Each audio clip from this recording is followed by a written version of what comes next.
National মাদন থাবা থেকে ভবিষ্যৎ প্রজন্মকে রক্ষা করতে ফের সক্রিয় ভূমিকা নিল পূর্ব আগরতলা থানার পুলিশ। বুধবার প্রাচ্য ভারতীয় বিদ্যালয়ে অনুষ্ঠিত এক বিশেষ সচেতনতা আলোচনা সভা, যার মূল বিষয় ছিল নেশার করাল গ্রাস ও তা থেকে মুক্তির উপায়। এই অনুষ্ঠানে উপস্থিত ছিলেন পূর্ব আগরতলা থানার অফিসার ইনচার্জ সুব্রত দেবনাথ। তিনি ছাত্রছাত্রীদের সামনে অপকটে তুলে ধরেন নেশার বিভীষিকাময় চিত্র এবং কিভাবে অভিশাপ একজন তরুণের জীবন, পরিবার ও সমাজকে ধ্বংসের মুখে ঠেলে দেয়। শুধু বিপদের কথা নয়, নেশার ফাঁদ থেকে বাঁচার বাস্তব উপায় ও সচেতনতা থাকার বিশেষ দিক নির্দেশনা দেন তিনি। শ্রী সুব্রত দেবনাথ প্রশ্ন বার্তা দেন, নেশা কোনো আনন্দ নয়, এটি ধ্বংসের রাস্তা। একই সতর্কতা না মানলে আগামীর সমাজ অন্ধকারের দিকে ডুবে যাবে। এই বিদ্যালয়ে প্রায় 3 শতাধিক ছাত্রছাত্রী মনোযোগ দিয়ে এই আলোচনা শুনেন।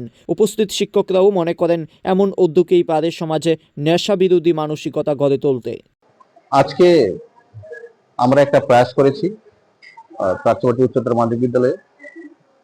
আজকে ওই প্রোগ্রামে উপস্থিত ছিলেন আমাদের এসডিপি স্যার এবং স্কুল টিচার্স, হেডমাস্টার্স এবং প্রায় 250 স্টুডেন্ট ছিল। আমাদের আজকের প্রয়াস করার উদ্দেশ্য ছিল, আজকে আমরা দেখতে পাচ্ছি যে নেশার দিকে স্টুডেন্ট বয়স থেকে ছেলেরা আকৃষ্ট হচ্ছে। এটা সর্বনাশা। এই নেশা থেকে যাতে বাচ্চাদের অবগত করার জন্য, নেশা যে জীবন শেষ করছে, নেশা মানুষকে পুরা শেষ করছে, সেটাকে আমরা করার জন্য বাচ্চাদেরকে প্রয়াস নিয়ে আলোচনা করেছি।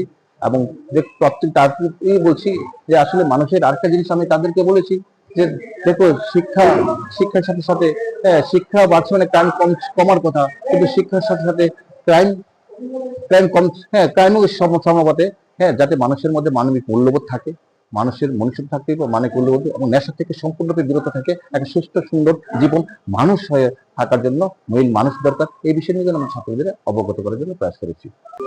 আমরা বিভিন্ন স্কুলে করছি, বিভিন্ন সামাজিক সংস্থায় আমরা প্রয়াস করছি। কিছুদিন আগে বিএমএস যে চালক ভাইদের, ড্রাইভার ভাইদের নিয়ে আমরা ট্রাফিক রুলদের নিয়ে আলোচনা করছি, কেন অ্যাক্সিডেন্ট হচ্ছে, রাস্তার মধ্যে ডিসিপ্লিনে চলার জন্য, ট্রাফিক মেনে চলার জন্য, এবং স্কুল কলেজগুলিতে আমরা কন্টিনিউ প্রয়াস করছি এবং খুব ভালো রেজাল্ট পেতে শুরু করেছে।